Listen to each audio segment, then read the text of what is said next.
নেতা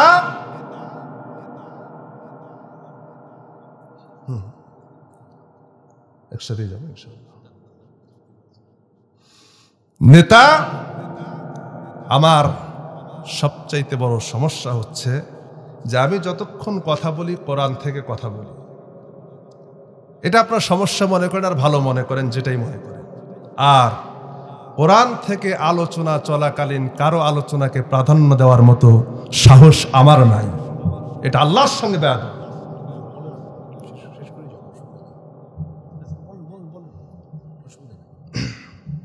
আমার ভাইয়েরা, এটা আপনি রাগ করবেন না, কেউ বেজার হবেন না। এটা আমি আল্লাহ পাক যদি আমাকে আসামির কাঠগড়ায় তুলে ধরেন, এটার জবাব আমি দিতে পারবো না। আজ পর্যন্ত আমার প্রোগ্রামে আমার চলাকালীন সময়ে কাউকে সময় দেই নাই, সে যত বড় নেতা হোক। আমি তো ভাইকে বলেছি, পাশ থেকে বলেছে, আমি এই জন্য বলছি। ভাইরা আমার, আমি যে কথাগুলি বলছি সবার জন্য জানা দরকার, সবার জন্য বোঝা দরকার। যেমন আলেমদের জন্য দরকার, সাধারণ মানুষের জন্য দরকার, আপনাদের জন্য দরকার। মন দিয়ে বোঝেন কথা। চ্যানেলটি সাবস্ক্রাইব করে আমাদের সঙ্গেই থাকুন। আউযু বিল্লাহি মিনাশ শাইতানির রাজীম। বিসমিল্লাহির রাহমানির রহিম। وَإِذْ أَخَذَ رَبُّكَ مِنْ بَنِي آدَمَ مِنْ ظُهُورِهِمْ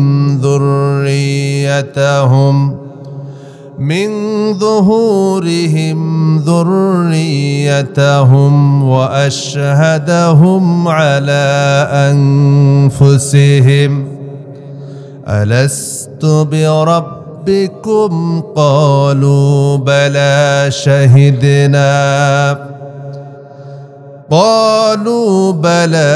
شَهِدْنَا أَن تَقُولُوا يَوْمَ الْقِيَامَةِ إِنَّا كُنَّا عَنْ هَذَا غَافِلِينَ। الله أكبر।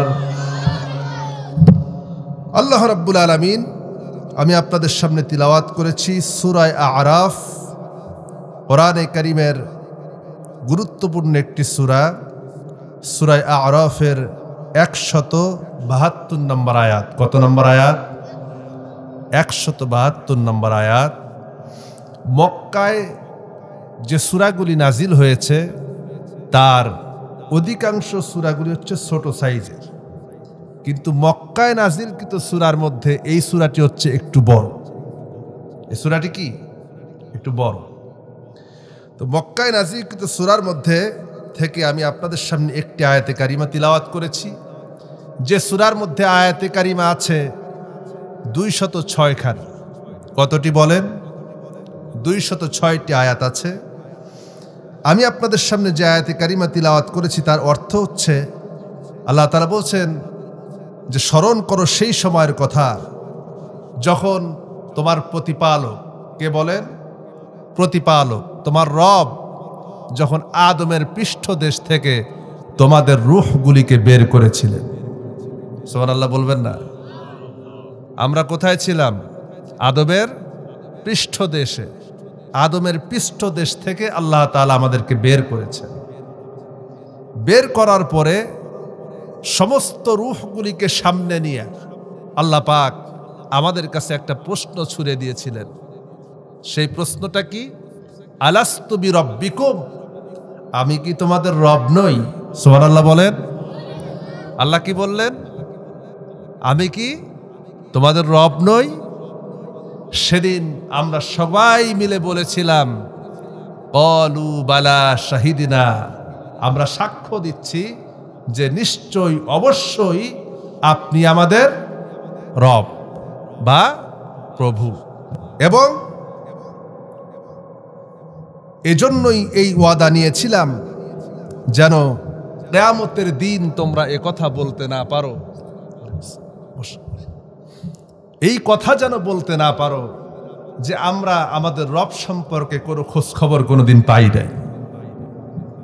এই পৃথিবীর যে ধর্মের মানুষ হোক, হিন্দু হোক, বৌদ্ধ হোক, খ্রিস্টান হোক, ইহুদি হোক, যেই হোক না কেন, প্রত্যেক মানুষ আদমের পৃষ্ঠদেশ থেকে যখন বের হয়েছে, আল্লাহ পাক প্রত্যেকের কাছে প্রশ্ন করেছিলেন, আলাস্তু বিরব্বিকুম, আমি কি তোমাদের রব নই? সেদিন সবাই বলেছিলাম, অবশ্যই আপনি কি আমাদের রব। তো এই যে রব, এই রব নিয়ে আমি আপনাদের সামনে কিছু কথা বলবো। দুনিয়ায় যখন আমরা আসলাম, আমাদের নবীর নাম কি? হযরত মুহাম্মদ সাল্লাল্লাহু আলাইহি ওয়াসাল্লাম। তিনি যে দাওয়াত পৃথিবীর মানুষের কাছে পেশ করলেন, সেই দাওয়াতটা কি ছিল? আল্লাহ পাক বলেন, ইয়া আইয়ুহান নাসু উবুদু রাব্বাকুমুল্লাযী খালাকাকুম ওয়াল্লাযীনা মিন ক্বাবলিকুম লাআল্লাকুম তাত্তাকুন। ইয়া আইয়ুহান নাস, হে পৃথিবীর মানব মণ্ডলী। এ কথার দ্বারা শুধু আরববাসীকে বোঝানো হয় নাই, একদম আদম থেকে শুরু করে নিয়ে কিয়ামত পর্যন্ত যত মানুষ আসবে, এসেছে, সবাইকে ডাকা হচ্ছে ইয়া আইয়ুহান নাস দ্বারা, হে পৃথিবীর মানব মণ্ডলী। তোমরা ইবাদত করো, গোলামি করো। কার? উবুদু রাব্বাকুম, তোমাদের কার? রবের। কার বলেন? রবের। রবের ইবাদত করো। আচ্ছা, এখানেও রব পাইলাম কিনা বলেন? এখানেও রব। এরপরে আল্লাহ পাক মানুষকে দাওয়াত দিতে বলেছেন। এই যে আমরা দাওয়াত দিচ্ছি না, কেন আসছে এখানে? আপনাদেরকে দাওয়াত দেওয়ার জন্য, ঠিক না? এই দাওয়াতের ব্যাপারে আল্লাহ পাক কি বলছেন? আল্লাহ পাক বলেন, উদউ ইলা সাবিলি রাব্বিকা বিল হিকমাতি ওয়াল মাউইযাতিল হাসানাহ। উদউ, ডাকো, আহ্বান করো, ইলা সাবিলি রাব্বিকা, তোমার রবের পথের দিকে, তোমার রব প্রদর্শিত পথের দিকে আহ্বান করো। দুনিয়ার কোনো মানুষের তৈরি করা মতাদর্শের দিকে ডেকো না। ডাকো কোন দিকে? তোমার রবের প্রদর্শিত পথের দিকে ডাকো। এরপরে দুনিয়ায় তো আহ্বান করলাম, ডাকলাম। এরপরে আমরা যখন দুনিয়া থেকে বিদায় হয়ে যাব,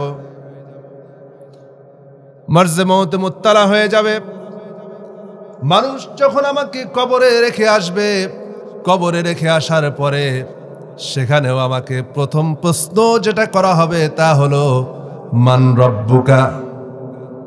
কি প্রশ্ন করা হবে? মান রব্বুকা, তোমার রব কে?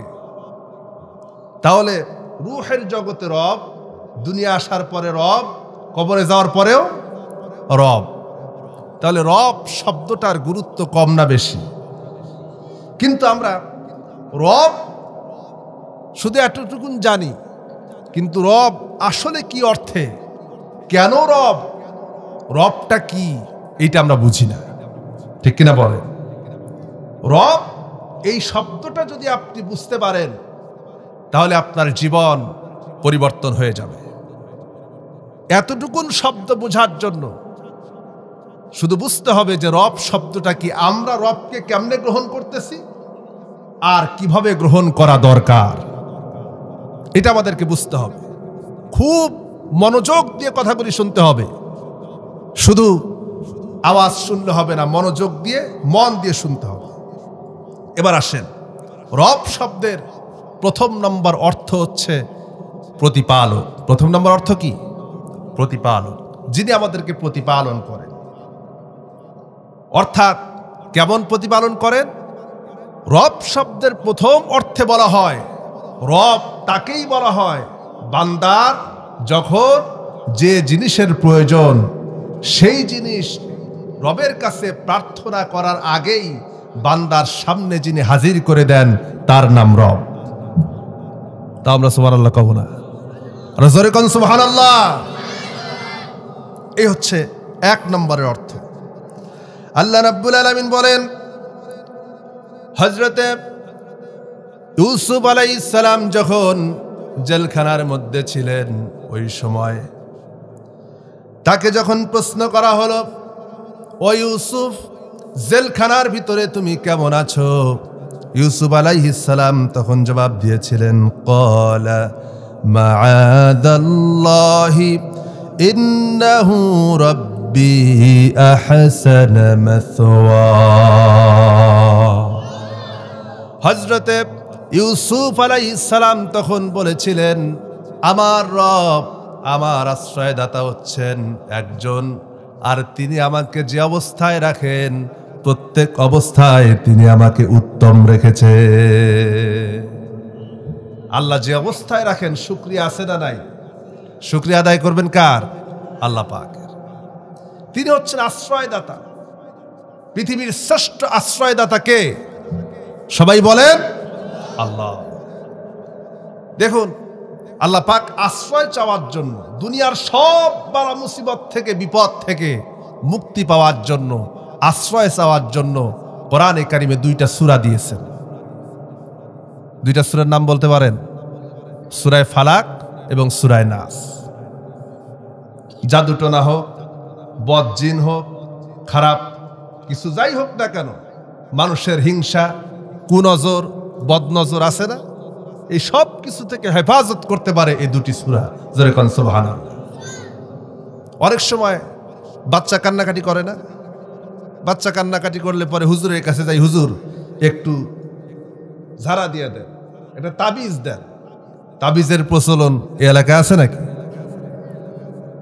তাবিজ লাগবে না, হুজুরের ঝাড়া লাগবে না, আপনি বাচ্চার সামনে জোরে জোরে সূরা ফালাক আর নাস তিলাওয়াত করতে থাকেন, দেখবেন কান্না বন্ধ হয়ে যাবে।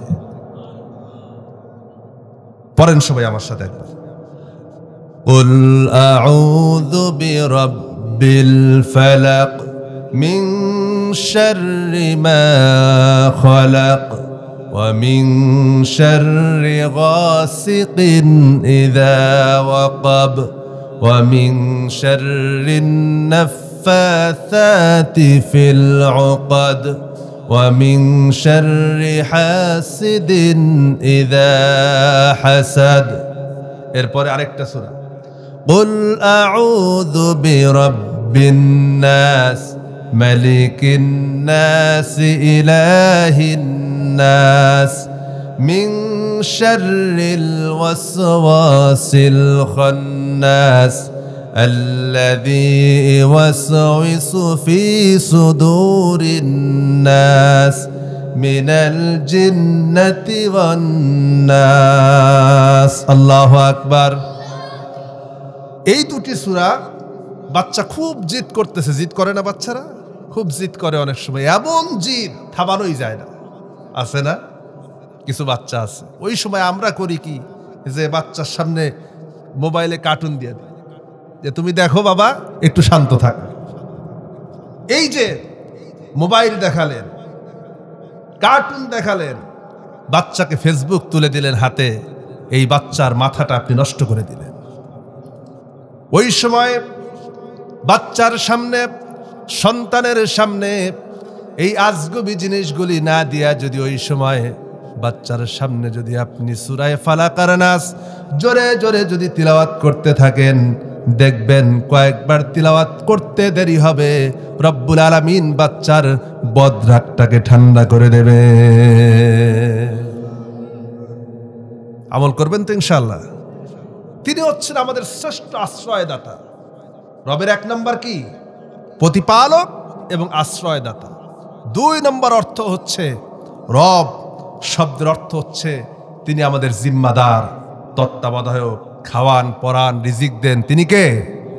আল্লাহ পাক বলছেন, রব্বুল আলামিন সূরা শুআরার ভিতরে সুন্দর করে 68, 78, 79, 80 এবং 81 নম্বর আয়াতে সুন্দর করে দুনিয়ার মানুষকে জানিয়ে দিলেন, আল্লাযী খালাকানি ফাহুয়া ইয়াহদিন ওয়াল্লাযী হুয়া ইউত'ইমনি ওয়া ইয়াসকিন ওয়া ইযা মারিদতু ফাহুয়া ইয়াশফিন ওয়াল্লাযী ইউমীতুনি ফাহুয়া ইউহয়ীন।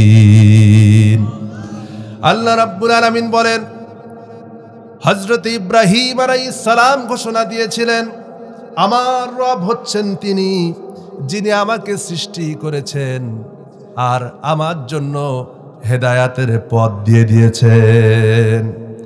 আমার আল্লাযী হুয়া ইউত'ইমনি, আমার ক্ষুধা লাগলে পরে যিনি আমাকে খাবার দেন, খাবারের ব্যবস্থা যিনি করে দেন, আবার আমার পিপাসা লাগলে পরে আমাকে পানি খাবার মতো ব্যবস্থা যিনি করে দেন, তিনি হচ্ছেন আমার রব। শুধু তাই নয়, ওয়া ইযা মারিদতু ফাহুয়া ইয়াশফিন, আমার রব হচ্ছেন তিনি আমি যখন অসুস্থ হয়ে যাই, আমি যখন বিছানায় পড়ে যাই, মারাত্মকভাবে অসুস্থ হয়ে যাই, ওই সময় যিনি আমাকে সুস্থতা দান করেন তিনি হচ্ছেন আমার রব। সুস্থতা দান করার মালিককে সবাই বলেন।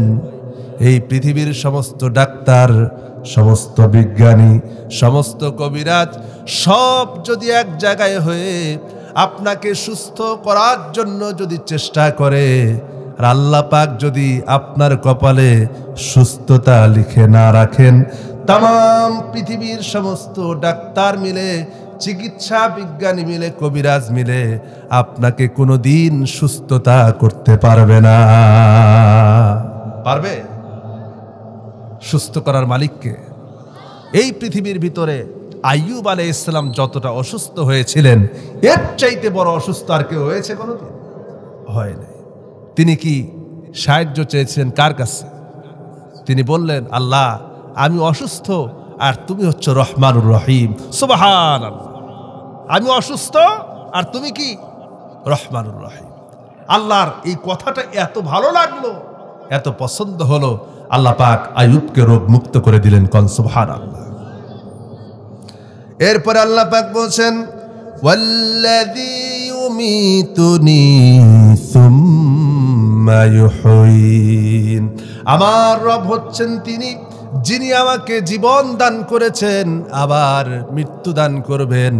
এই মৃত্যুর পরে সে আল্লাহ রাব্বুল আলামিন আবার আমাকে জিন্দা করবে। জিন্দা করতে পারবেন না? জিন্দা করতে পারবেন। আল্লাহ রাব্বুল আলামিন রবের পরিচয় 2 নম্বরে জিম্মাদার হিসেবে রবের পরিচয় দিচ্ছেন। সূরা নাহলের মধ্যে আল্লাহ পাক বলেন, ওয়া মা বিকুম মিন নি'মাতিন ফামিনাল্লাহি সুম্মা ইযা মাসসাকুমুদ-দুররু ফাইলাইহি তুজআরুন সুম্মা ইযা কাশাফাদ-দুররু আনকুম ইযা ফারীকুম মিনকুম বিরাব্বিহিম ইউশরিকুন। আল্লাহ রাব্বুল আলামিন বলেন, রব হচ্ছেন তিনি, মালিক হচ্ছেন তিনি, যে আল্লাহ রাব্বুল আলামিন তিনি তোমাদেরকে যত নিয়ামত দিয়েছেন, এই নিয়ামতগুলি কে দিয়েছেন বলেন? আল্লাহ ছাড়া নিয়ামত দেওয়ার মতো কেউ আছে নাকি? এই যে প্রতিটি মুহূর্তে, প্রতিটি ক্ষণে এখনো যে আমি অক্সিজেন গ্রহণ করতেছি, এই নিয়ামতটা কার? আল্লাহ যদি কিছু সময়ের জন্য, ক্ষণিক সময়ের জন্য যদি আমার অক্সিজেনটাকে বন্ধ করে দেন, তাহলে আপনি চিন্তা করেন একদিন ডাক্তারের কাছে যায়, হাসপাতালে যায় অক্সিজেন নিতে গেলে কত বিল পড়ে যায়। কিন্তু এই যে জন্মের পর থেকে নিয়ে এতদিন পর্যন্ত কত টন টন অক্সিজেন আপনি গ্রহণ করলেন, আল্লাহ পাক তো একটা বারের জন্য আপনার কাছে চায় নাই, বান্দারে আমারে বিল দিয়া যা, চাইছে নাকি? শুধু আল্লাহ পাক চান, বান্দারে আমি তোর কাছে কোনো প্রতিদান চাই না, শুধু দৈনিক 5টা বার আমার ঘরে এসে আমার সামনে সেজদায় পড়ে যা, আমি আল্লাহ রাব্বুল আলামিন তোর কোনো হিসাব নেব না। ভাইরা আমার, বাবাজিরা আমার, আল্লাহ পাক বলছেন রব হচ্ছেন তিনি এমন জিম্মাদার, মানুষ যখন বিপদে পড়ে যায়, বিপদে পড়ে না মানুষ? আমরা আপনি মনে হয় বিপদে পড়ি না, কোনো সময় পড়ি, বিপদে পড়ি। এই মানুষ যখন ইযা মাসসাকুমুদ-দুররু ফাইলাইহি তুজআরুন, আল্লাহ পাক বলেন এই মানুষ যখন বিপদে পড়ে যায়, মুসিবতে পড়ে যায়, কোনো সমস্যার সম্মুখীন যখন হয়ে যায়, তখন ওই কেবলমাত্র আল্লাহ রাব্বুল আলামিনের কাছেই আশ্রয় প্রার্থনা করে। আবার যখন আল্লাহ পাক বলছেন সুম্মা ইযা কাশাফাদ-দুররু আনকুম ইযা ফারীকাম মিনকুম বিরাব্বিহিম ইউশরিকুন, আল্লাহ পাক বলেন আবার আমি আল্লাহ রাব্বুল আলামিন যখন মানুষের কাছ থেকে এই বিপদগুলিকে যখন দূর করে দেই, তখন এই বান্দা এমন এত নাফরমান, তখন সে আমার সঙ্গে শরীক করা শুরু করে দেয়। বিপদ দিলাম আমি, বিপদ যখন আসলো সাহায্য কার কাছে? ঝড় যখন আসে, বিপদ যখন আসে, প্রচন্ড ঝড় এসেছে, সেই ঝড়ের সময় দুনিয়ার কারো কথা মনে থাকে না, তখন একমাত্র ডাকে কারে? ঘরের মধ্যে ঢুকে আজান দেওয়া শুরু করে। আল্লাহ বস্তিতে যায় না, যখন ঝড় আসে ঘরের মধ্যে ঢুকে আজান দেওয়া শুরু করে, আসে না যে আল্লাহ যেমনি হোক এইবারের মতো অন্তত বাঁচাও। আর যখন বাঁচলো, বেঁচে গেল, তখন ঘরটা যখন কোনো রকমে বাঁচলো, আল্লাহ বাঁচাই দিলেন, তখন ঘরের খুঁটি দেখে বলে আমার বাপ যার বুদ্ধি করে ভালো একটা মোটা মজবুত খুঁটি দিছিল, তার জ্ঞান ঘরটা বাঁচলো। কথা ভুল কইলাম? আল্লাহ পাক সে কথাই বলছেন যে আমি বাঁচাইলাম, আমি সাহায্য চাইলাম আমার কাছে, বাঁচাইলাম আমি। আর যখন বাঁচানো শেষ, তখন ফাইন্নাহুম ইউশরিকুন, তারা আমি আল্লাহর ক্ষমতার সাথে বাপরে শরীক বানাইল, আমার ক্ষমতার সাথে তার গাছের যে মোটা খুঁটি দিছিল ওইটারে শরীক বানাইল। নাউযুবিল্লাহ। তখন আল্লাহর কথা স্মরণ থাকে না, বিপদ যখন আসে ওই সময় স্মরণ থাকে। এমন কি বিপদে যখন পড়ে, দুনিয়ার যে ধর্মের মানুষও আল্লাহকে অস্বীকার করে, নাস্তিকও যদি হয়, তবুও ওই সময় ডাকে কারে? আল্লাহকে। একবার ইমাম জাফর সাদিক রহমাতুল্লাহ আলাইহে, তার সঙ্গে এক নাস্তিকের সাক্ষাৎ হয়েছে। নাস্তিক বোঝেন আপনারা? নাস্তিক মানে যারা আল্লাহরে বিশ্বাস করে। নাস্তিকের সাক্ষাৎ হয়েছে। ইমাম জাফর সাদিক বলছেন, আচ্ছা নাস্তিক, তুমি যে আল্লাহরে বিশ্বাস করো না, মানো না, বুঝলাম, আচ্ছা তুমি কি জীবনে কখনো এমন কোন বিপদে পড়েছিলা যে তোমার জীবনের শ্রেষ্ঠ বিপদ? নাস্তিক বলছে, ইমাম সাহেব, আমি আমার জীবনে একবার সমুদ্র উপকূলে গিয়েছিলাম, সমুদ্র ভ্রমণে গিয়েছিলাম। সমুদ্র ভ্রমণে যাওয়ার পরে হঠাৎ করে চতুর্দিক থেকে অন্ধকার হয়ে আসলো, ঝড় শুরু হয়ে গেল। ঝড় শুরু হয়ে যাওয়ার পরে আমি কঠিন বিপদের মধ্যে পড়েছিলাম। এত বড় বিপদে আর কোনোদিন পড়ি নাই। ইমাম জাফর সাদিক বলছেন, নাস্তিক রে, ওই যে কঠিন বিপদের মধ্যে পড়ে গিয়েছিলাম, ওই বিপদের মধ্য থেকে তুমি কেমনে বেঁচে ফিরলা? এখনো বেঁচে আছো কেমনে? আর ওই বিপদের মধ্য থেকে তুমি কাকে ডেকেছিলে, কাকে স্মরণ করেছিলে? এইবার নাস্তিক চোখের পানি ছেড়ে দিয়ে বলছে, ইমাম সাহেব, যখন কঠিন বিপদের মধ্যে পড়ে গেলাম, আমার জাহাজটা যখন ডুবে গেল, ডুববে ডুববে ভাব আমিও কিছুক্ষণের মধ্যে ডুবে যাব, ওই সময় একটা বার আমার মুখ থেকে আওয়াজ বের হয়ে গেল, আল্লাহ আমারে বাঁচাও। সঙ্গে সঙ্গে কোথায় থেকে জানি একটা কাঠ এসে আমাকে ধাক্কা দিয়ে সমুদ্রের কিনারে নিয়ে গেল। ওই যে বেঁচে আছি। এবারে ইমাম জাফর সাদিক বলছেন, নাস্তিক রে, যে আল্লাহকে জীবনে একবার ডাকার পরে সারা জীবন আল্লাহকে অস্বীকার করেছো, আল্লাহকে রব মানো নাই, অস্বীকার করেছো, যে আল্লাহকে একবার ডাকার পরে সে আল্লাহ তোমারে বাঁচায় দিলেন, এখনো সে আল্লাহকে কিভাবে তুমি অস্বীকার করো? কিভাবে অস্বীকার করো? নাস্তিক হোক, হিন্দু হোক, আমি দেখেছি বিপদ যখন আসে দেখবেন তখন আর ওই দেবতা কিসের মা কালী, কিসের দুর্গা পূজা আর কিসের কি কিচ্ছু মনে থাকে না। একটি আওয়াজ হয়, আল্লাহ আমারে বাঁচাও। তখন আর কারো কথা মনে থাকে না, ঠিক কিনা বলে? আল্লাহ ছাড়া কোনো উপায় আছে? তিনি একমাত্র জিম্মাদার। আল্লাহ রাব্বুল আলামিন কোরআনে কারীমের ভিতরে সূরা মুজাম্মিলের 9 নম্বর আয়াতে ডেকে বলছেন, রব্বুল মাশরিকি ওয়াল মাগরিবি লা ইলাহা ইল্লা হুয়া ফাত্তাখিযুহু ওয়াকিলা।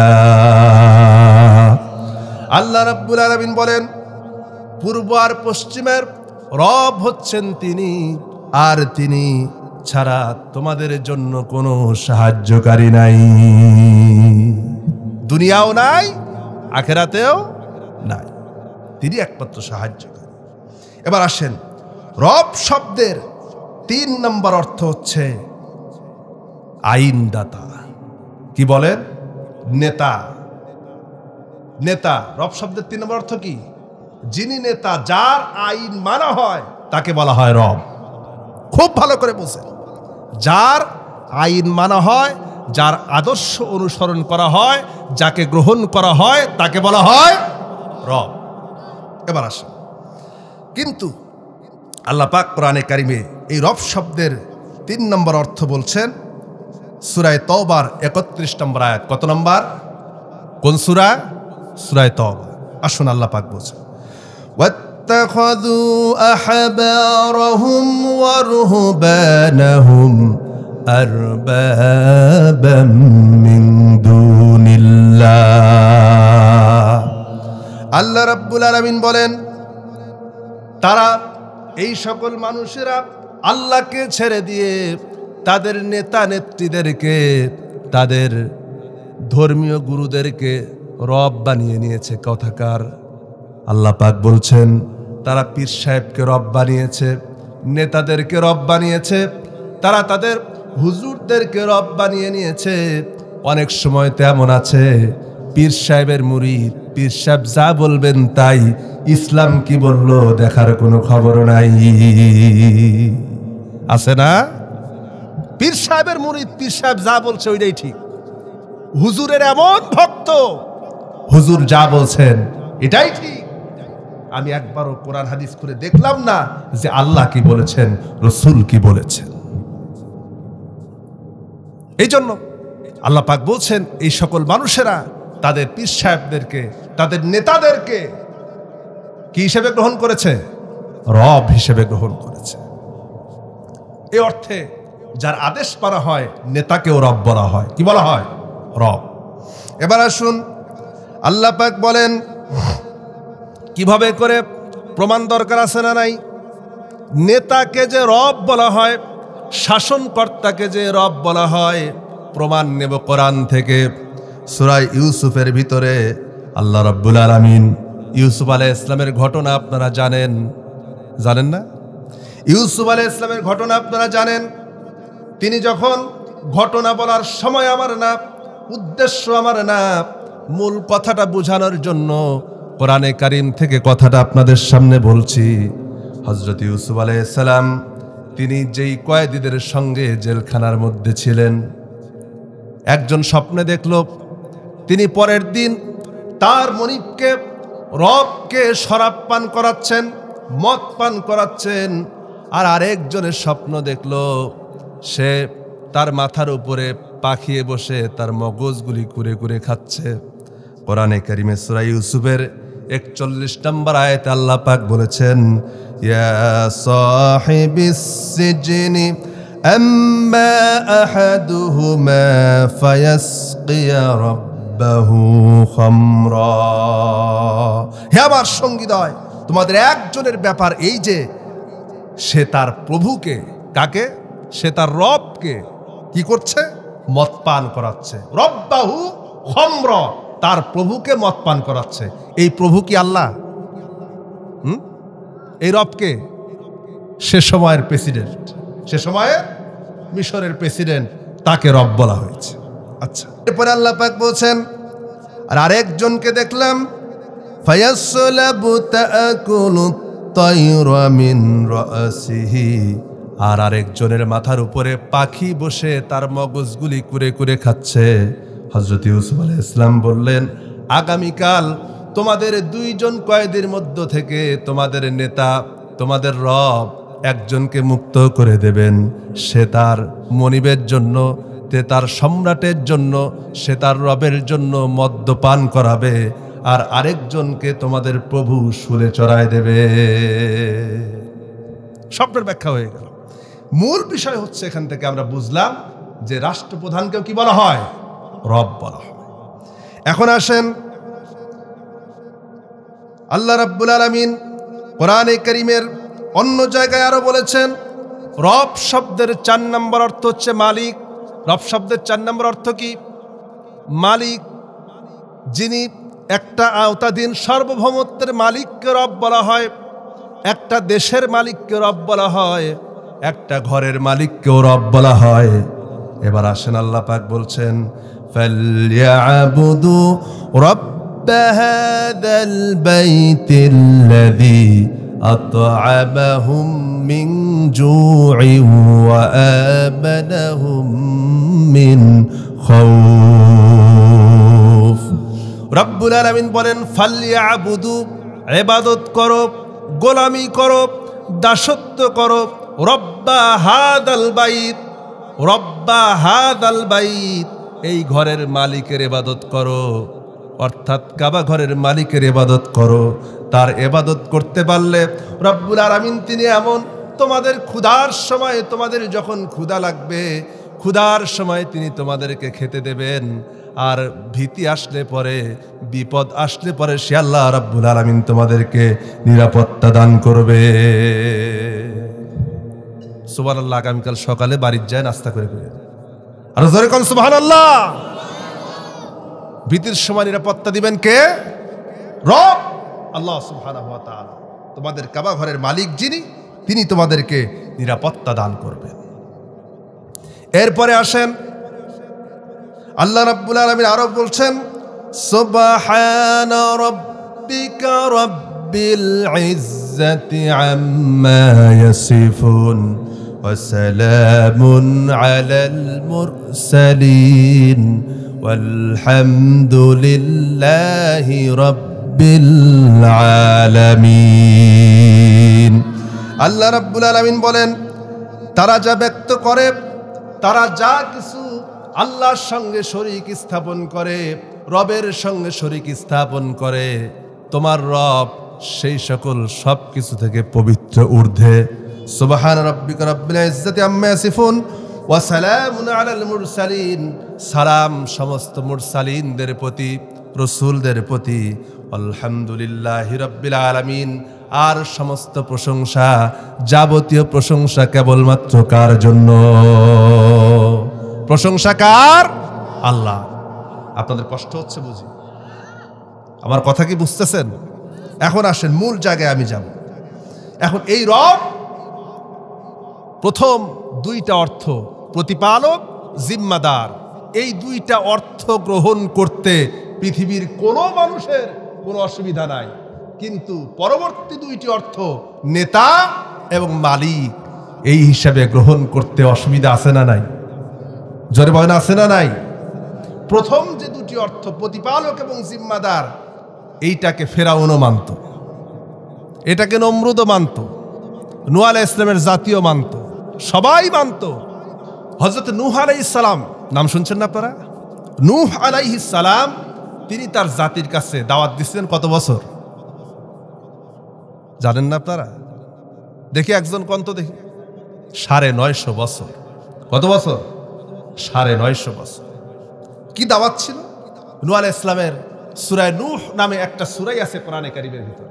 আল্লাহ পাক সেখানে শুরুতেই বলছেন, আল্লাহ পাক বলেন, ইন্না আরসালনা নূহান ইলা কওমিহি আন আনদির কওমাকা মিন ক্বাবল আন ইয়াতিয়াহুম আযাবুন আলীম।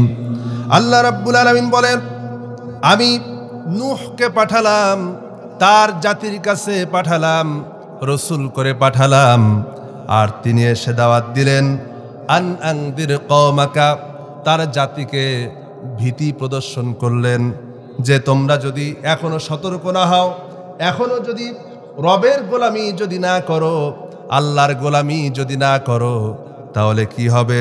আইয়াতিয়াহুম আযাবুন আলীম, যন্ত্রণাদায়ক শাস্তির জন্য অপেক্ষা করো।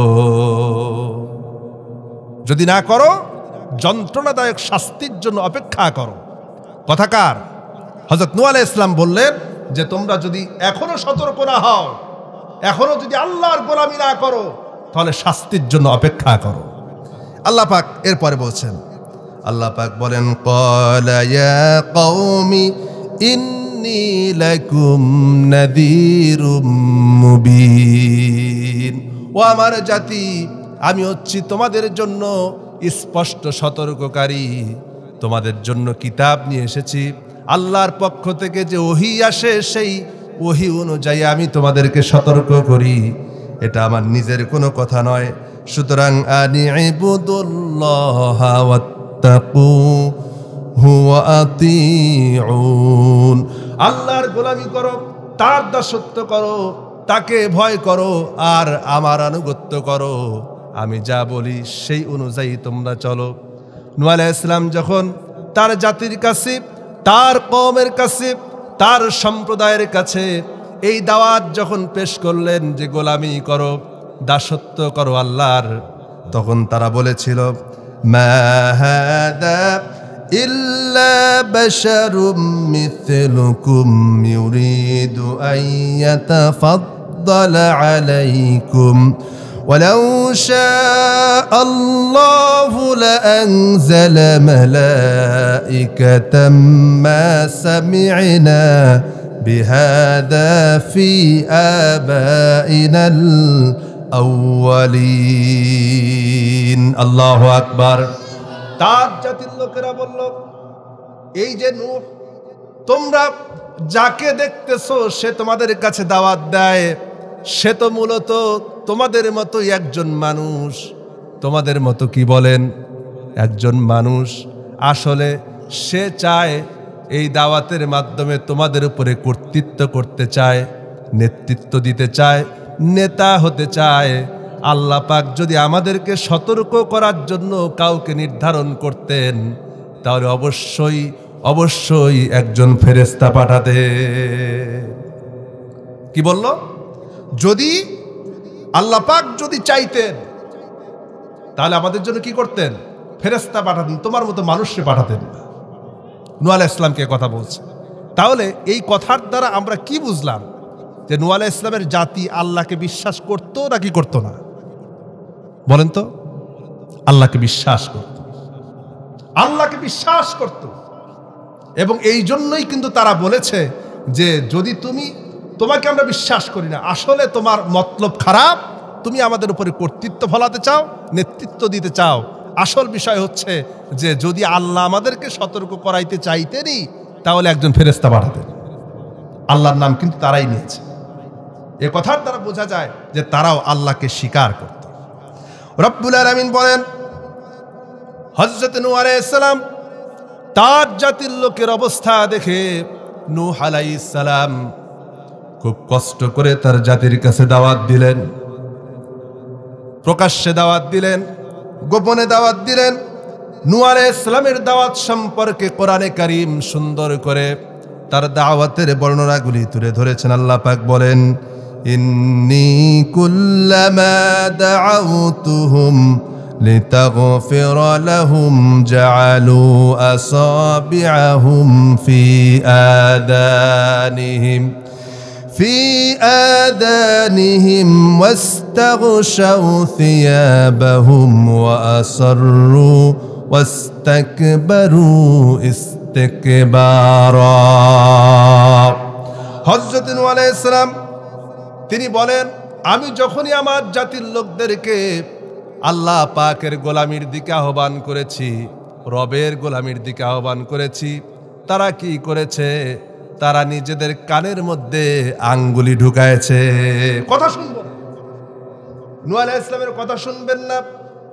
এই জন্য তারা নিজেদের কানের মধ্যে আঙ্গুলি ঢুকায়, আঙ্গুলি প্রদর্শন করে, আর নূহ আলাইহিস সালামকে যেখানেই দেখে সেখান থেকেই তারা পালিয়ে বেড়াতে লাগলো। এইভাবে করে নূহ আলাইহিস সালাম যখন তাদেরকে প্রকাশ্যে দাওয়াত দিতে লাগলেন, আবার গোপনে যায়া কাউরে দাওয়াত দিলেন, ভাই এখনো সময় আছে, এখনো ফিরে আসো, এখনো তোমার রবের গোলামির দিকে ফিরে আসো। যদি ফিরে আসতে পারো রব্বুল আলামিন তোমার জীবনের গুনাহগুলিকে মাফ করে দেবেন। আমার ভাইয়েরা, এইভাবে করে দাওয়াত শুধু দিলেন না, হযরতে নূহ আলাইহিস সালাম আল্লাহ পাকের নিদর্শন সমূহ তিনি তার জাতির সামনে তুলে ধরলেন। ও আমার জাতির লোকেরা, তোমরা কি লক্ষ্য করো না? তাদেরকে প্রশ্ন ছুড়ে দিলেন। কোরআনে কারিমে সূরা নূহের 17 এবং 18 নম্বর আয়াতের ভিতরে নূহ আলাইহিস সালাম তার জাতির কাছে যেই প্রশ্ন ছুড়ে দিলেন সে সম্পর্কে আল্লাহ পাক বলছেন, আলাম তারা কাইফা খালাকাল্লাহু সাবআ সামাওয়াতিন তিবাকা وجعل القمر فيهن نورا وجعل الشمس سراجا والله أنبتكم من الأرض نباتا। আল্লাহ রাব্বুল আলামিন হযরত নূহ আলাইহিস সালাম তার জাতির কাছে তার কওমকে ডেকে বললেন, ও আমার জাতি, ও আমার কওমের লোকেরা, তোমরা কি লক্ষ্য করো না, তোমরা কি দেখো না, ওই আল্লাহ রাব্বুল আলামিন যিনি থরে থরে স্তরে স্তরে 7টা আকাশ তিনি সৃষ্টি করেছেন, আর তোমাদের মাথার উপরে দিয়েছেন সূর্য, তোমাদের মাথার উপরে দিয়েছেন চন্দ্র। সুতরাং গোলামি যদি করতে হয়, দাসত্ব যদি করতে হয়, সে আল্লাহর গোলামি করো, সেই রবের গোলামি করো, আর কারো সামনে মাথা নত করো না।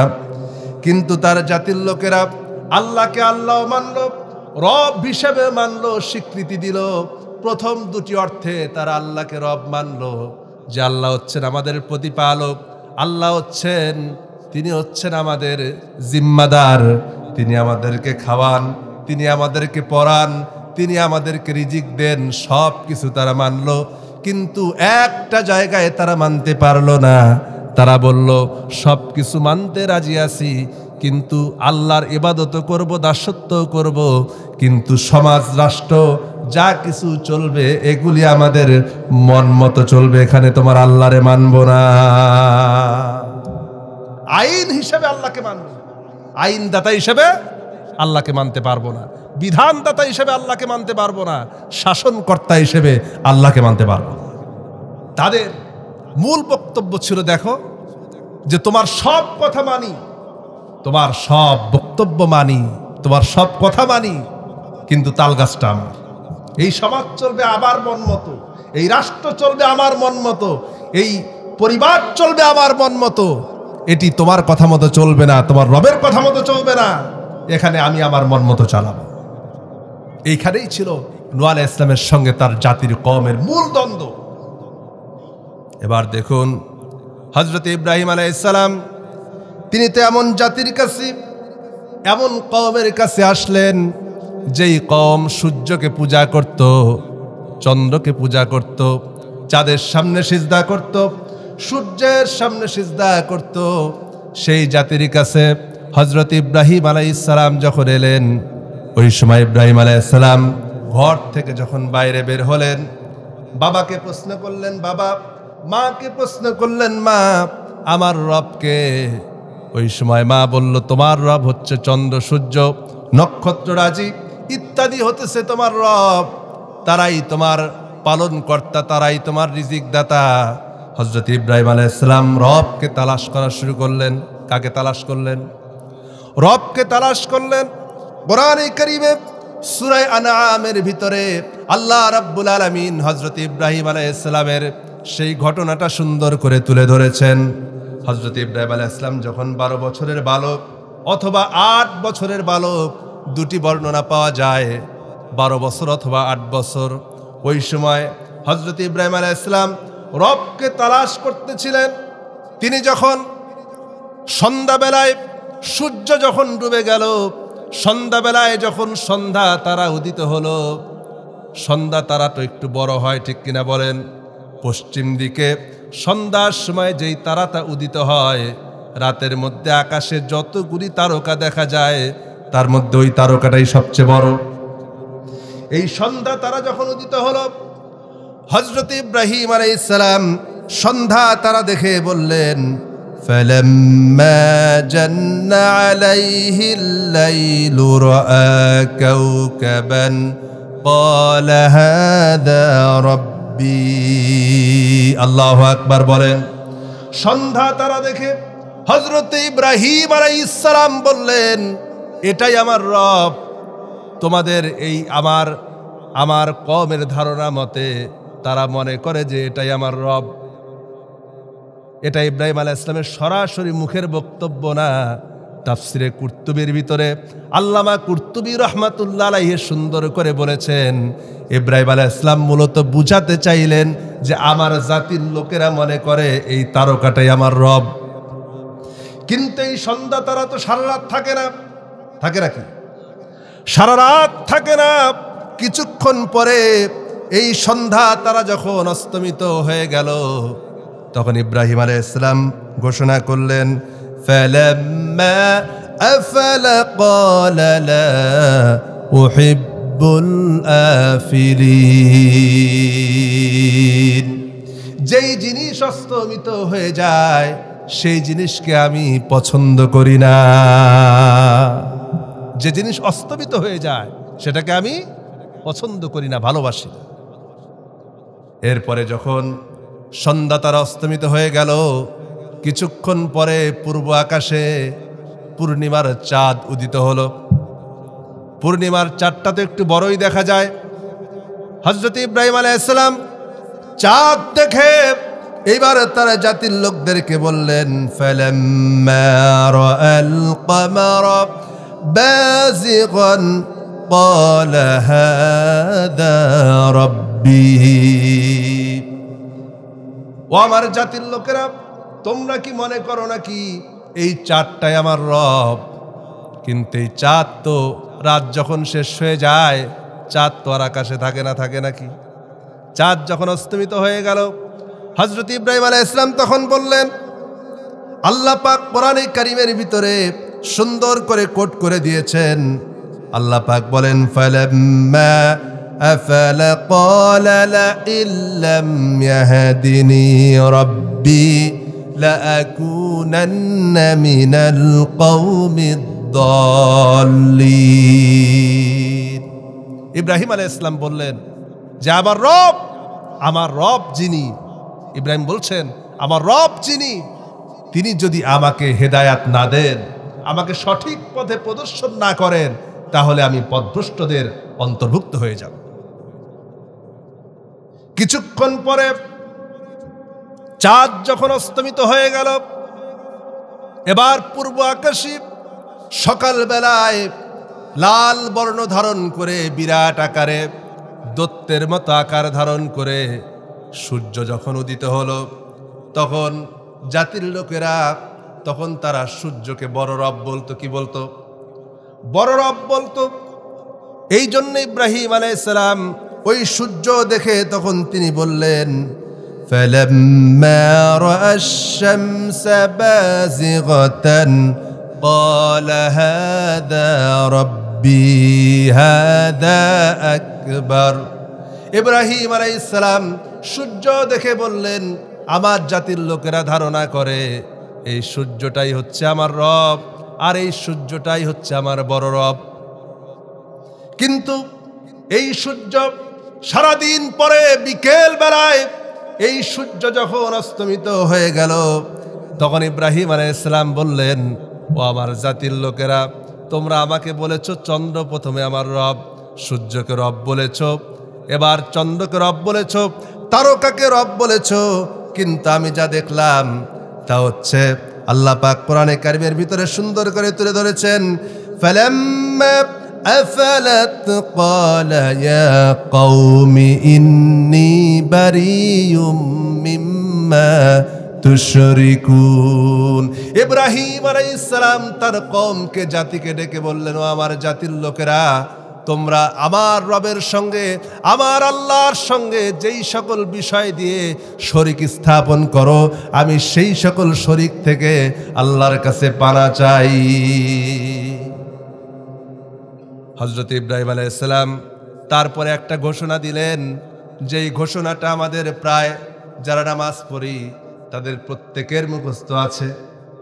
হযরত ইব্রাহিম আলাইহিস সালাম তখন বললেন, ইন্নী ওয়াজ্জাহতু ওয়াজহিয়া লিল্লাযী ফাতারাস সামাওয়াতি ওয়াল আরদা হানিফা ওয়া মা আনা মিনাল মুশরিকিন।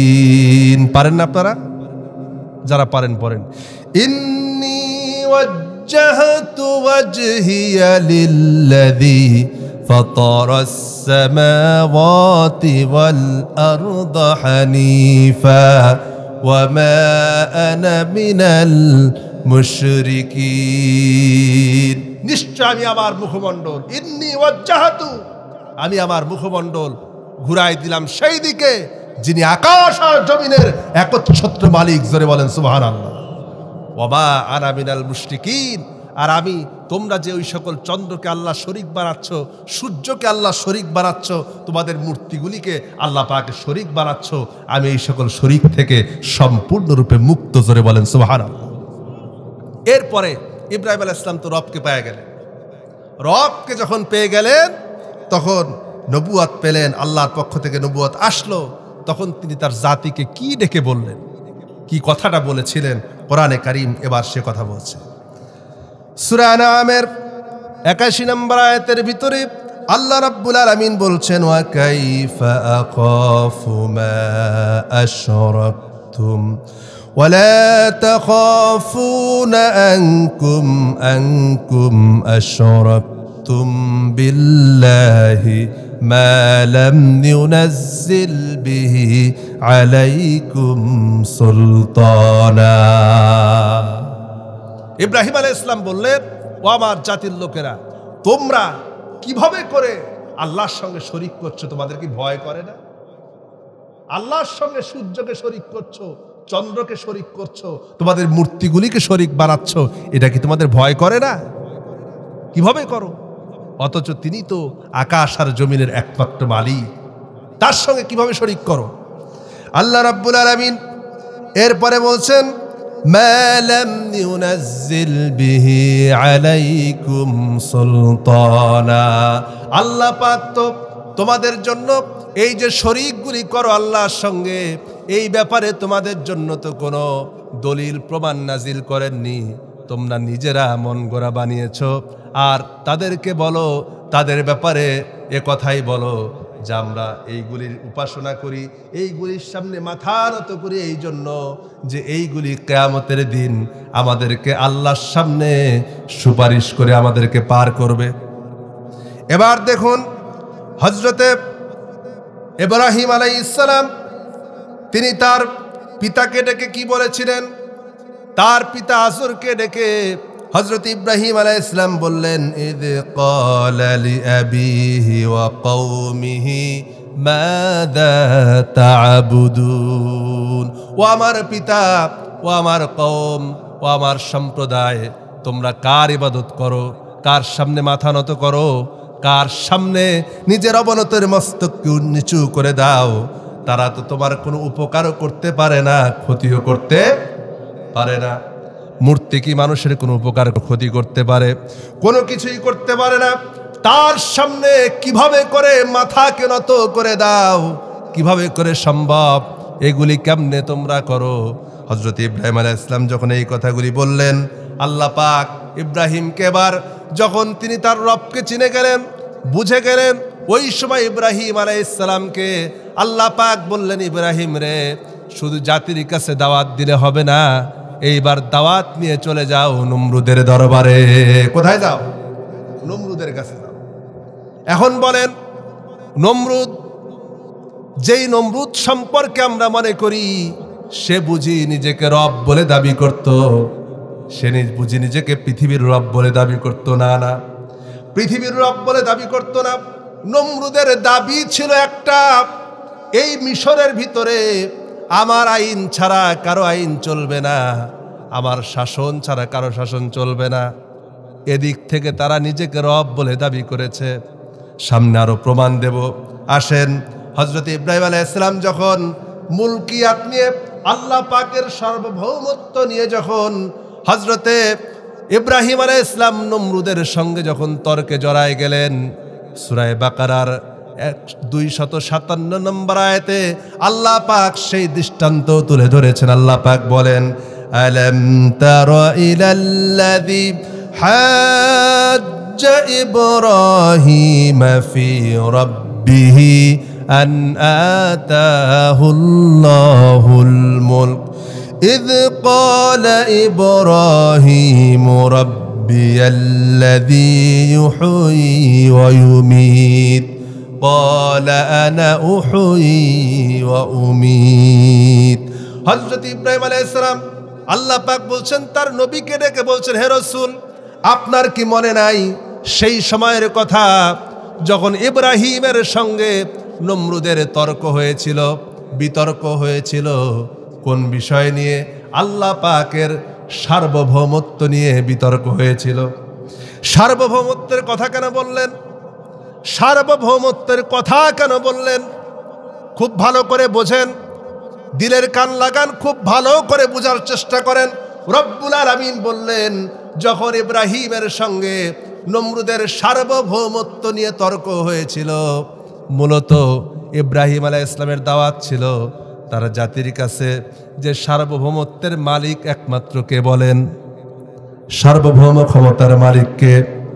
নাকি জনগণ, নাকি দেশের রাজা, নাকি দেশের বাদশাহ? কে? সবাই বলে সার্বভৌমত্ব ক্ষমতার মালিক কে? আল্লাহ, তিনি হচ্ছেন সার্বভৌম ক্ষমতার মালিক।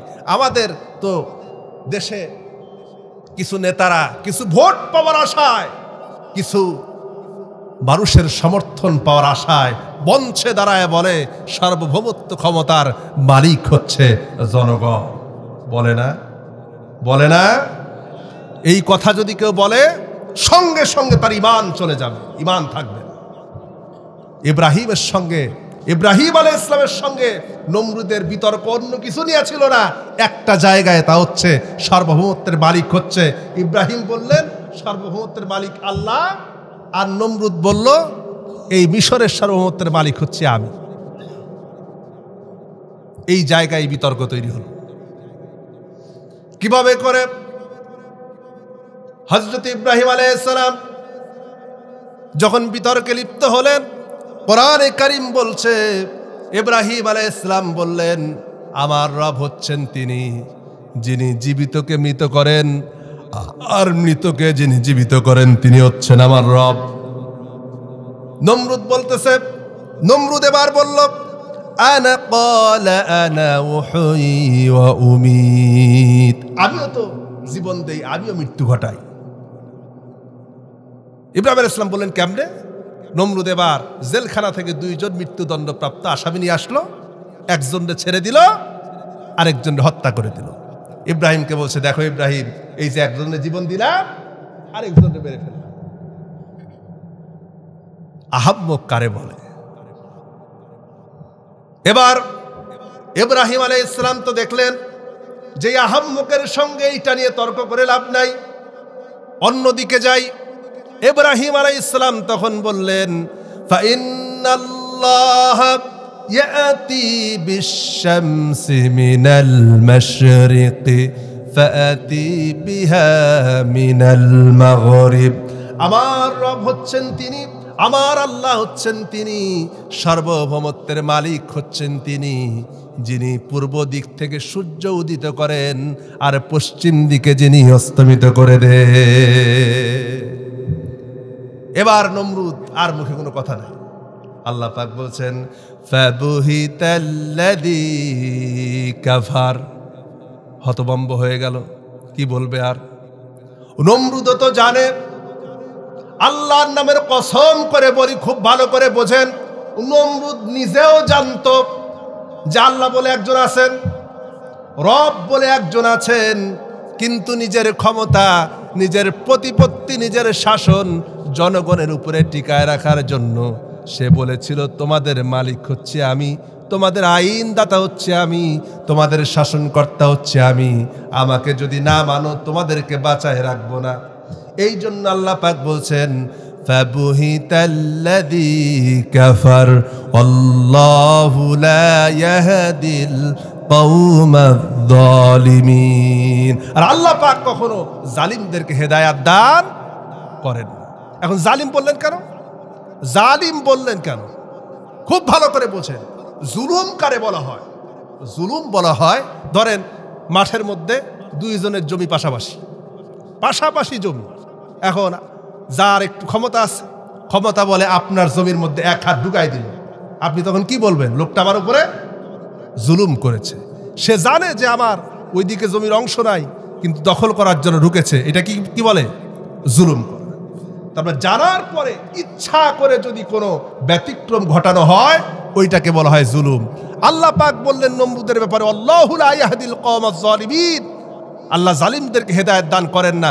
আসল ব্যাপার হলো নমরুদ নিজেও জানতো যে আল্লাহ আছেন, রব আছেন, মালিক আছেন, ইলা আছেন। এইটা জানার পরেও নিজের কর্তৃত্ব, নিজের ক্ষমতা টিকায় রাখার জন্য সে অস্বীকার করত, জনগণের সামনে অস্বীকার করত। এই জন্য আল্লাহ পাক তাকে বললেন জালিম।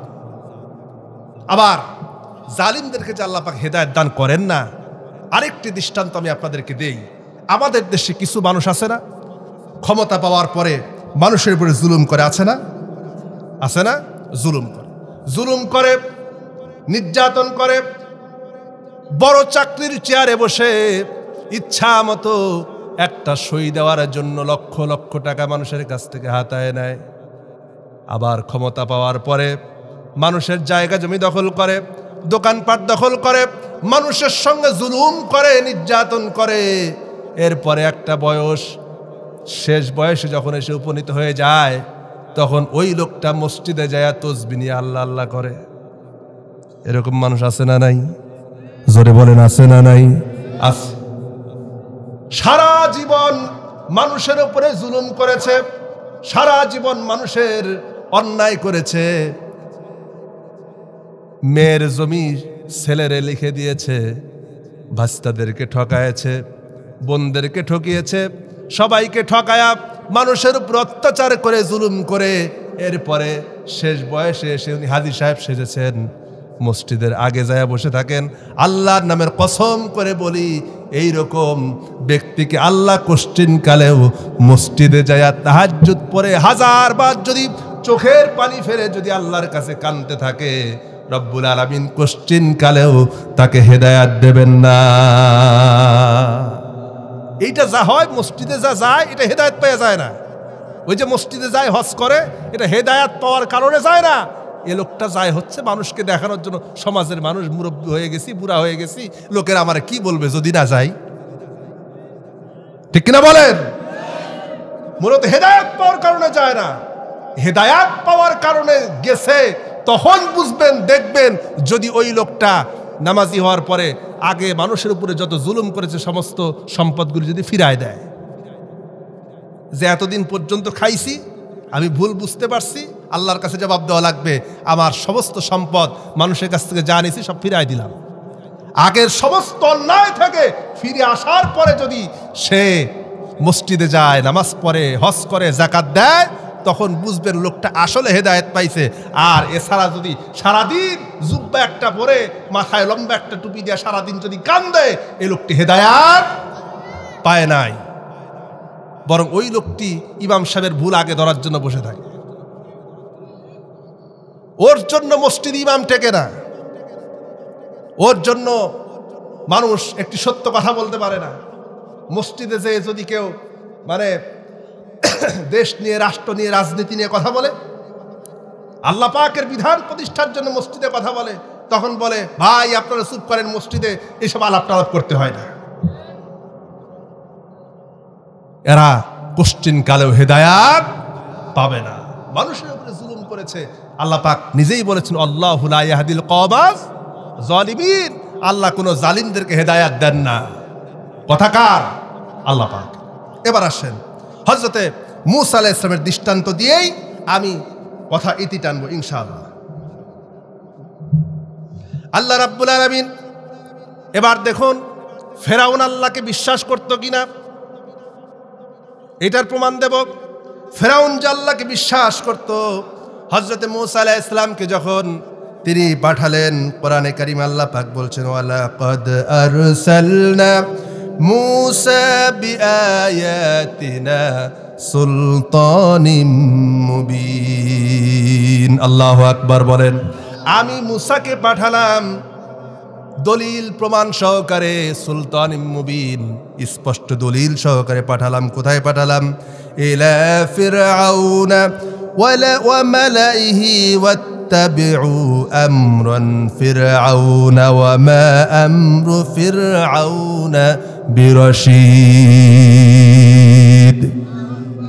আল্লাহ পাক বলেন আমি মূসাকে সুস্পষ্ট প্রমাণ সহকারে ফেরাউনের কাছে আর তার প্রতিনিধিদের কাছে যখন পাঠালাম, তিনি কি করলেন? তাদেরকে যখন দাওয়াত দিলেন তারা মানল না, ফেরাউনের পথেই তারা হাঁটলো, ফেরাউনের পথের অনুসরণ করলো। ফেরাউন যেই দিকে ডাকলো তারা সেই দিকে চললো। আর ফেরাউন এবার কি বলল দেখেন, ফেরাউনের বক্তব্য কি, বক্তব্যটা খুব ভালো করে বোঝেন। ফেরাউন বক্তব্য দিল তার সভাসদদেরকে নিয়ে, তার জাতির লোকদের সামনে। ফেরাউন যেই বক্তব্যটা দিল, কোরআনে কারিমে সেই বক্তব্য আল্লাহ পাক কোট করে দিয়েছেন। সূরা যুখরুফে আল্লাহ পাক বলেন ওয়ানাদা ফিরআউনু ফি কওমিহি ক্বালা ইয়া কওমি আলাইসা লি মুলকু মিসর ওয়া হাযিহিল আনহারু তাজরি মিন তাহতি আফালা তুবসিরুন। ফেরাউন বলল ও আমার কওম, ও আমার জাতি, ও আমার কওম, ও আমার জাতি, আমি কি এই মিশরের মালিক না? কি বলল? আমি কি এই মিশর রাজ্যের মালিক কি আমি না? তোমরা কি বিশ্বাস করো না যে এই মিশর আমার মালিকানায়? তারপরে সে কি বলল? দেখো এই মিশরে যত নদী আছে, নালা আছে, যা আছে সব তো আমার পায়ের নিচ দিয়ে প্রবাহিত। ফেরাউন কিন্তু এ কথা বলে নাই যে এটা আমার হুকুমে প্রবাহিত, বলছে নাকি? সে বলছে এটা আমার পায়ের নিচে প্রবাহিত। নদী তো আর আকাশ দিয়ে প্রবাহিত হয় না, পায়ের নিচ দিয়েই তো প্রবাহিত হয়, ঠিক কিনা বলেন? কিন্তু সে মূলত তার জাতিকে ধোঁকা দিয়ে বোকা বানাতে চাইলো যে এই নদীগুলি আমার হুকুমে প্রবাহিত। সে কিন্তু এ কথা বলে নাই, বলেছে আমার পায়ের নিচ দিয়ে প্রবাহিত। দেখো ফেরাউন যখন এই কথা বলল, আসল ব্যাপার হচ্ছে সে কিন্তু একবারও বলে নাই যে এই পৃথিবীর মালিক আমি। বলেছে, সে বলেছে মিশরের মালিক কি আমি নই? আমরা তো দেখলাম বিগত সময়ে কতজন বলল আমার বাবা এদেশের মালিক। কেউ ঘোষণা দিয়া মালিক, আবার কেউ ভাষণ দিয়া মালিক, আছে না? এক একজন এক এক ভাবে মালিক, দেশের মালিকানা দাবি করে। মালিকানা দাবি করার অর্থ কি? এই মালিকানা দাবি করার অর্থ হচ্ছে যে আমার দেশ, আমার রাষ্ট্র, আমি যা বলবো তাই শুনতে হবে, আমার আইন চলবে, আমার বিধান চলবে, আমি যেভাবে চালাবো সেভাবে চলবে। ফেরাউন যা চাইছিল এখনকার রাষ্ট্রপ্রধানরাও তাই চায়, ঠিক কিনা বলেন? আমার ভাইয়েরা, আল্লাহ রাব্বুল আলামিন এরপরে বলছেন ফেরাউন মূসাকে ডাকলো, মূসাকে ডেকে বলল, মূসা রে, তোমার রবকে, তুমি কাকে রব মানো, কাকে প্রভু মানো, কাকে আইনদাতা মানো, কাকে বিধানদাতা মানো? কেন তুমি আমার আইন মানতে চাও না? আমার বিধান কেন মানতে চাও না? এই মিশর রাজ্যে একমাত্র আমার আইন চলবে, আমার বিধান চলবে, আর কারো আইন চলবে না। আল্লাহ রাব্বুল আলামিন কোরআনে কারীমে সে কথাও তুলে ধরেছেন। মূসা আলাইহিস সালাম তাদের ফেরাউনের জবাবে বললেন, আল্লাহ পাক বলেন, ফেরাউন যখন বলল ক্বালা ফামান রাব্বুকুমা ইয়া মূসা ক্বালা রাব্বুনা আল্লাযী আ'তা কুল্লা শাইইন খালকাহু সুম্মা হাদা। ফেরাউন বলল, ও মূসা, তোমার আবার রবকে, তোমার আইনদাতাকে, তোমার বিধানদাতাকে, মিশরের আইনদাতা তো আমি, মিশরের বিধানদাতা তো আমি, তোমার আবার আইনদাতাকে। এবার মুসা আলাইহিস সালাম জবাব দিলেন, যিনি আমাকে সৃষ্টি করেছেন আর আমাকে হেদায়েতের রাস্তা যিনি দিয়েছেন তিনি হচ্ছেন আমার আইনদাতা। ফেরাউন এবার কি বলল?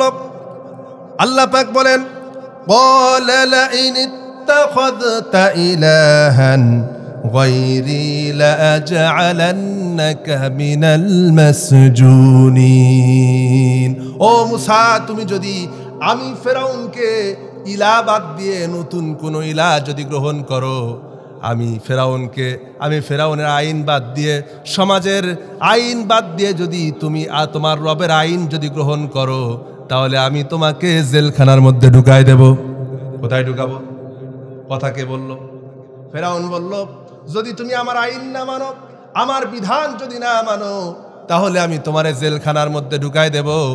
আজকে দেখেন তাম পৃথিবীতে যারাই সমাজে, রাষ্ট্রে, সব জায়গায় আল্লাহর আইনকে প্রতিষ্ঠিত করতে চায়, তাদেরকেই জেলখানার মধ্যে ঢুকানো হয়। জোরে বলেন ঠিক কিনা? যারাই আল্লাহর আইনকে প্রতিষ্ঠিত করতে চায়, আজ পর্যন্ত পৃথিবীতে যারা কেবলমাত্র এইটাই চায় জমিন আল্লাহর, আইন চলবে আল্লাহর, তারা একমাত্র আল্লাহকে ইলাহ বলে গ্রহণ করেছে। কোরআনে কারিমে আল্লাহ পাক বলছেন, অধিকাংশ মানুষেরা তারা দুইজন ইলাহকে গ্রহণ করেছে। জোরে বলেন কয়জন? দুইজন ইলাহকে গ্রহণ করেছে। কিভাবে করে? প্রশ্ন করতে পারেন হুজুর, আল্লাহ পাক বলেছেন সূরা আরাফের ভিতরে, ইত্তাখাযু ইলাহাসনাইন, অধিকাংশ মানুষেরা দুইজন ইলাহকে গ্রহণ করেছে। অথচ আমরা তো কালিমা পড়ার সময় বলেছি লা ইলাহা ইল্লাল্লাহ, আল্লাহ ছাড়া কোনো ইলাহ নাই, কোনো আইনদাতা নাই, কোনো বিধানদাতা নাই। তাহলে আল্লাহ কেন বললেন যে জাতির লোকেরা দুইজন ইলাহকে গ্রহণ করেছে? এই কথা বলার পিছনে কারণ হলো, উদ্দেশ্য হলো, আল্লাহ পাক বলেছেন এই মানুষেরা যখন মসজিদে যায়, যখন আজান হয়, নামাজে যায়, ওই সময় আমি আল্লাহকে ইলাহ বলে গ্রহণ করে। কিন্তু যখন সমাজ করে, যখন রাজনীতি করে, যখন অর্থনীতি করে, যখন সমাজের অন্য অন্য কাজগুলি করে, তখন আমি আল্লাহকে ইলাহ বলে তারা গ্রহণ করে নাই, সেখানে দ্বিতীয় ইলাহকে গ্রহণ করেছে। তাদের নেতাকে ইলাহ বলে গ্রহণ করেছে, সমাজকে ইলাহ বলে গ্রহণ করেছে, রাষ্ট্রকে ইলাহ বলে গ্রহণ করেছে। আর এই কারণেই, আল্লাহর সঙ্গে শরীক স্থাপন করার কারণেই তারা জাহান্নামী হয়ে যাবে। কি হবে বলে? জাহান্নামী হয়ে যাবে।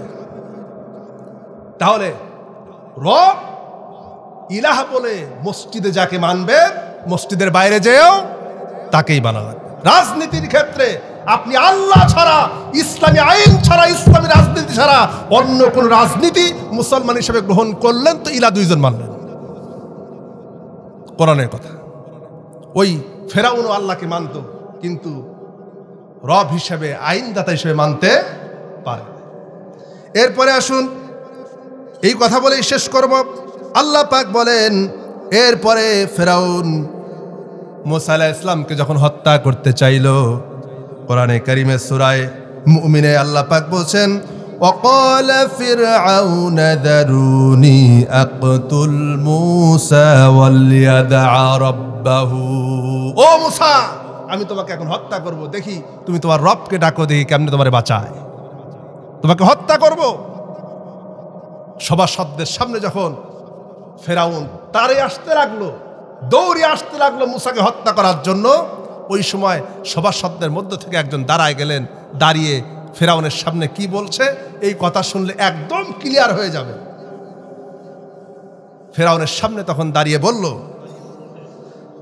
আল্লাহ রাব্বুল আলামিন সূরা মুমিনের 28 নম্বর আয়াতে তুলে ধরেছেন, আতাকতুলুনা রাজুলান আইয়াকুলা রাব্বি আল্লাহু ওয়া ক্বাদ জাআকুম বিল বাজ্জিনাতি মির রাব্বিকুম। আল্লাহ পাক বলেন, ফেরাউন যখন মুসা আলাইহিস সালামকে হত্যা করার জন্য আগায় আসতে লাগলো, ওই সময় একজন দাঁড়িয়ে গেল, দাঁড়িয়ে বলল, ও ফেরাউন, তুমি কি মুসাকে এই জন্যই হত্যা করতে চাও যে সে স্পষ্ট প্রমাণ নিয়ে এসেছে, বাজ্জিনাত নিয়ে এসেছে, আর সে বলেছে আল্লাহ হচ্ছেন রব। এই রব ঘোষণা দেওয়ার কারণেই কি তুমি তাকে হত্যা করতে চাও? তার মানে বুঝুন, ফেরাউনের সামনে তার সভাসদদের মধ্য থেকে একজন যখন বলল, তুমি কি এই জন্যই মুসাকে হত্যা করতে চাও, সে স্পষ্ট প্রমাণ সহ বলেছে আল্লাহ আমার রব, আল্লাহ ছাড়া কারো আইন মানি না, কারো বিধান মানি না, কারো শাসন মানি না, এই কারণেই কি তুমি তাকে হত্যা করতে চাও নাকি? ফেরাউন বলল, হ্যাঁ, আসলে এই লোকটা আমাদের দিনকে মুছে দিয়ে, আমাদের রাষ্ট্র ব্যবস্থাকে ধ্বংস করে দিয়ে, তার নিজের মন মতো করে এই সমাজে ফাসাদ সৃষ্টি করতে চায়। ফেরাউন কি বলল? মুসা এই সমাজে ফাসাদ সৃষ্টি করতে চায়, বিপর্যয় সৃষ্টি করতে চায়। আজও যারা ইসলামী আন্দোলনের কথা বলে, আল্লাহর জমিনে আল্লাহর দিন প্রতিষ্ঠার কথা বলে, তাদেরকেও আছে এক শ্রেণীর লোকেরা বলে যে এরা জমিনে কি করতে চায়? ফাসাদ সৃষ্টি করতে চায়, এরা জমিনে বিপর্যয় সৃষ্টি করতে চায়। মূলত প্রত্যেক যুগেই প্রত্যেক ব্যক্তিরাই প্রত্যেক জামানাতেই, ফেরাউন বলেন, নমরুদ বলেন, হামান বলেন, তারপরে আবু জেহেল বলেন, আবু লাহাব বলেন, উতবা বলেন, সাইবা বলেন, সবাই আল্লাহকে মানত, বিশ্বাস করত। কোরআন তার ভরি ভরি স্পষ্ট প্রমাণ দিয়েছে। কিন্তু একটা জায়গায় শুধু তাদের সমস্যা ছিল যে তারা বলতো আমরা আল্লাহকে মানি, অসুবিধা নাই, মুহাম্মদ আল্লাহকে মানবো, অসুবিধা নাই, তার ইবাদত করবো, অসুবিধা নাই। কিন্তু আবু জেহেলের কথা ছিল যে এই সমাজ চলবে আমার মতো করে, এখানে আল্লাহর আইন চলবে না, এখানে আল্লাহর বিধান চলবে না। তোমার আল্লাহকে মানো মসজিদে যায়া, আল্লাহকে মানো কাবা ঘরে যায়া, রবকে মানো কাবা ঘরে যায়া। সুতরাং রবের আইন এখানে চলবে না। মূলত রবকে বিশ্বাস করতে হলে জীবনের সকল ক্ষেত্রে, আপনার পারিবারিক নীতি থেকে শুরু করে রাষ্ট্রীয় জীবন পর্যন্ত সব জায়গায় যদি রবকে মানতে পারেন, তবে আপনি নিজেকে মুসলমান বলে দাবি করতে পারবেন, অন্যথায় সম্ভব নয়। কথা বুঝতে পেরেছেন? আল্লাহ পাক আমাদেরকে বুঝার এবং মানার, কথা আরও অনেক ছিল, সময় অনেক হয়ে গেছে, প্রায় 2 ঘন্টা হয়ে গেছে। আল্লাহ পাক আমাদেরকে বুঝার তৌফিক দিক, জীবনের সকল ক্ষেত্রে যেন আল্লাহকে রব হিসেবে গ্রহণ করতে পারি, সেই তৌফিক যেন আল্লাহ পাক আমাদেরকে দান করেন। বলেন আল্লাহুম্মা আমিন।